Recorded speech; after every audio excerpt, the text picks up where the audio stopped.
We are back on Taking Care of Business on Koerner Radio, News Talk 1180, 1230 KGEO, 1410 KER. Let me try that again. You can't buy these in the mail. 1410 KERI. And now in New Mexico at 1000 AM KKIM. You know, we're going to have to start talking about some New Mexico stuff down the line here. Sure. Right now, we're really concentrating on California as well as the national scene. We just had that election, and our in-studio guests, Mark and Cathy Abernathy. And we're talking about Proposition 30 and how it's really going to impact us. And Cathy, you were talking during the break about some of the situations involving Proposition 30. You might want to expand on that. Sure, and for New Mexico, they've got that great governor, Susanna, that we heard about at the Republican National Convention, the woman who stood up there and told the story of how she went to lunch with two Republicans. She wasn't Republican. She and her husband were Democrat. After listening to them, say, let's just, listen and not argue. And they go back and they're in the car driving home, and she turns to her husband and says, by golly, we've been Republican all our lives. They didn't really understand the party philosophies. And so she was really a charming Martinez. Martinez. Susanna Martinez, yes. Yeah. So New Mexico, you keep sending us good governors like that. But, the implications of Proposition 30? Right. Well, the first one is, where are all these wealthy people going to go? Are they going to sit here and keep getting hit with higher taxes and their employers? The property sales in Nevada are going to skyrocket. They're probably happy about this. I wonder if they helped qualify the initiative for the governor. You can't keep going after a segment of the population, the segment that produces the jobs and the paychecks for everybody else, and say we're going to take more of it and keep it from your business. So there will be ramifications of that. But what the legislators have been doing for months is passing legislation, and to pay for the cost of the new program, they're saying, well, when Prop 30 takes effect, we'll use some of that money for this. And so, all this campaign about it's for the schools, and we'll keep your schools open if it passes, and if it doesn't, we're going to have to close the schools 3 weeks a year, and tuition will skyrocket, but if it passes, tuition's going down. They've already spent some of this money, most of it. That they have spent the whole summer doing that, just in plans for this initiative to pass. And had it not passed, those new laws were still going to take effect, and those programs would have just been more red ink. So they won't get what they're expecting financially from a tax increase. You don't get it. People get smart and move. Well, I heard Jean speak the other day up in Tehachapi, and she was talking about, I didn't realize this, the budget was 8% more than it was the year before. And a lot of it is anticipation for money like Prop 30.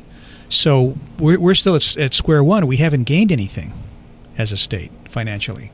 Well, they had done their budget based on Proposition 30 passing, is my understanding. Right. But of the $5 billion they expect to collect, my understanding is only $42 million. That's all is going to education. The rest is going to pensions and to balancing the budget and for other projects that they currently have on the books. Which it's not going to do. It's not going to balance the budget. No way. And it's not going to go to the kids. No. We got 6 million students in California. 42 million doesn't cut much for them, and that's not plan. Well, the liberals always put up the kids. They put them up front and hide behind the kids. And we were talking about Cicero in 2000 some years ago, and he gave advice to his son who was running for some office in Roman Republic during the better years, I guess, of the Roman Republic. And one advice he gave to him is to promise to give out money and goodies to people, and they will vote for you. Second advice was that lie to the people during the campaign. Make promises to them. You don't have to keep those promises afterwards, but make those promises during the campaign. It sounds like the current election. Yeah, he must have been a Democrat 2,000 years ago. GNC chairman of Rome. Party chairman, right?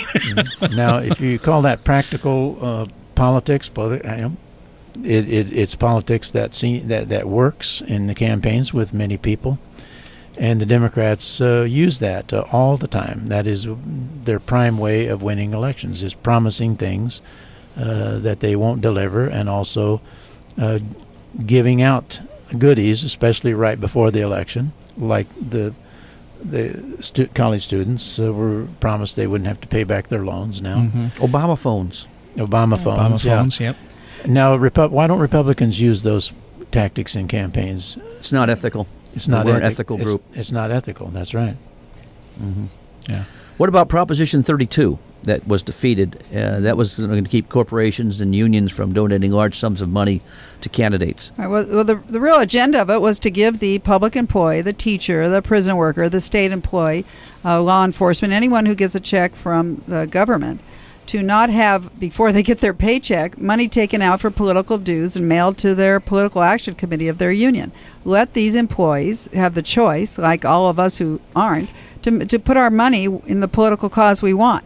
But the reason the unions fought it so hard, and the campaign against 32 was, again, completely misleading, was because they can't afford their membership to make their own decision about where to spend their political money. Mm-hmm. They have to have it because there's a union, I use the word different than the unions, but a union of the environmental far left movement, the public employee unions, and the homosexual lesbian agenda in Sacramento. And they work together on passing legislation, no matter what the initiative is, and in campaigning together. And that's why you saw teachers' political action committees putting money against or for same-sex marriage. Now, that doesn't fit education at all and teachers' agenda, but that's what they do with the money. And so they work together to have strength in numbers and dollar values. So they did defeat it. Again, we've tried several times to get this. It's a choice. Let the employee decide where their money goes. But in California, the state of California, before the paycheck goes to the employee, the state of California writes a check to the union political action committee of each of those state employee groups. I mean, it's incredible that they have that kind of system. You know, we have to go out calling, phoning, mailing to raise money for Republican candidates, and they just collect it from the state of California, right from your tax dollars. Amazing. We're spending the hour with political consultants Mark and Cathy Abernathy. There was another proposition that talked about auto insurance, and if you had carried auto insurance in the past, you were able to get a discount on continuing to buy insurance. But if you didn't carry auto insurance in the past, which actually is required by the state of California, although probably 40% of the population doesn't have it, but if you didn't carry auto insurance in the past, you had to pay more. Now, what was wrong with that proposition? Nothing at all. It puts the proper incentives into the car insurance system. You know, that made no sense to me at all why that did not pass. Well, first of all, why are we even voting on it? To me, you know, if you're going to have Cathy's auto insurance and I say I'm only going to insure red cars but I'll give it to you at this rate, it might make me consider I'll buy a red car. I'll say, well, the heck with you, I don't want a red car. Let them sell what they want to sell. Let the buyer decide if they want to buy it. Well, this company has wanted to, but the state of California has a law that you can't reward good behavior, which is insane. Right. But which is why our auto rates and everything are so high, because good behavior isn't rewarded and bad behavior is covered. So all he wanted was the freedom to sell policies where he could reward people who kept their insurance. Yeah, but it made no sense at all. I don't know how the voters...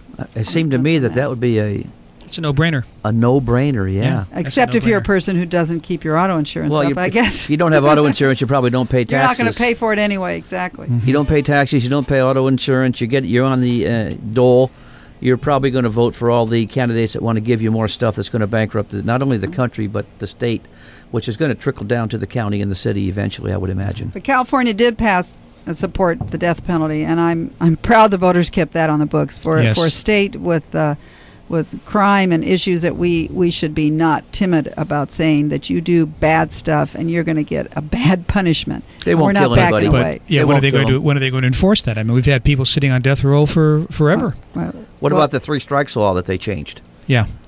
Yeah. Well, that was somebody put that on there to help people that are arrested for drug use. Yeah, and the guy in Fresno that just killed those people. Drug use. Should have had more than 3 strikes. Right. But they changed it and then people got killed. Mm-hmm. Well, why does a person, if you have 1 strike, okay, you do something bad and you commit a felony, you go to jail, you got 1 strike. Now you get out, you're going to do another one, a crime, and you're going to get another strike and go to jail again for some kind of severe felony. And you got 2 strikes. The third one, you go away for a long time. What's going on in your mind? Yes. But go ahead and risk it again and go for a third. And now everybody pops up and says, no, we can't. we can't put him away for that. He just made a mistake. No, he made 3, and he knew exactly what was going on. Sure. And somebody got hurt each time. Sure. Right. And the system has worked. That's the sad thing. It's worked very, very well. It's Crime is worked down very because well. of it. It's working so well, we're going to stop doing it. But the problem is, I think there are so many people using drugs.